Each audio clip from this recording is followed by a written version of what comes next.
ஜீவநீரோடை ஊழியங்கள் வழங்கும் இதயத்திற்கு இன்று ஒரு சிந்தனை. அவர்கள் வெறுக்கையில். ஒரு ஆவிக்குரிய மனிதனுக்கு எவ்வளவாய் மனிதர்கள் என்னை வெறுக்கின்றார்கள் என்ற உணர்வே மேலோங்கி நிற்கக்கூடாது.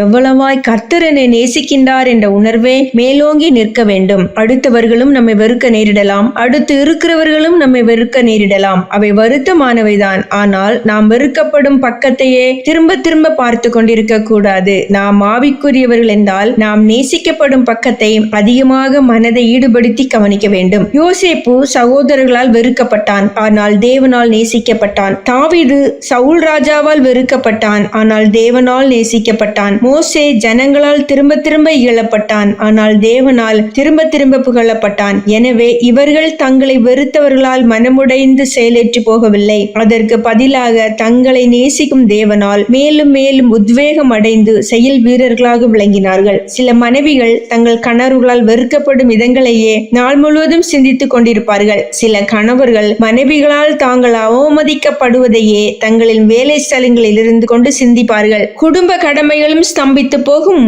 பணிகளும் ஸ்தம்பித்து போகும். அநேகர் தேவ அன்பை நினைத்து பார்க்க நேரமில்லாமல் தாங்கள் வெறுக்கப்படுவதையே சிந்தித்து சிந்தித்து நிலை குலைந்து போவார்கள். சிலர் சபை கூடுகைக்கு வந்தால் கர்த்தரின் அன்பை கேட்டு அழுவார்கள், ஆனால் வீடுகளில் இருக்கும்போது மனிதர்களின் வெறுப்பையே எண்ணி எண்ணி அழுவார்கள். தேவன் சிலருடைய வெறுக்கு மனநிலைகளை மாற்றுவதில்லை, ஏனென்றால் அவர்கள் கர்த்தரை அவர்களுக்குள் அனுமதிப்பதில்லை. ஆனால் வெறுக்கப்படுகிறவர்களின் இருதயத்திலே தம்முடைய அன்பை வெளிப்படுத்த விரும்புகிறார். ஏனென்றால் மனிதர்களின் வெறுப்பை மேற்கொள்ள தேவ அன்பை அதிகமாக ருசிப்பது ஒன்றே வழி. சிந்தனைக்கு: பிறர் நல்லவர்களாய் இருப்பதற்காக அவர்களை நேசிக்காதே, நீங்கள் நல்லவர்களாய் இருப்பதால் நேசியுங்கள். பிறர் நல்லவர்களாக இருப்பதற்காக அவர்களை நேசிக்காதே, நீங்கள் நல்லவர்களாய் இருப்பதால் நேசியுங்கள்.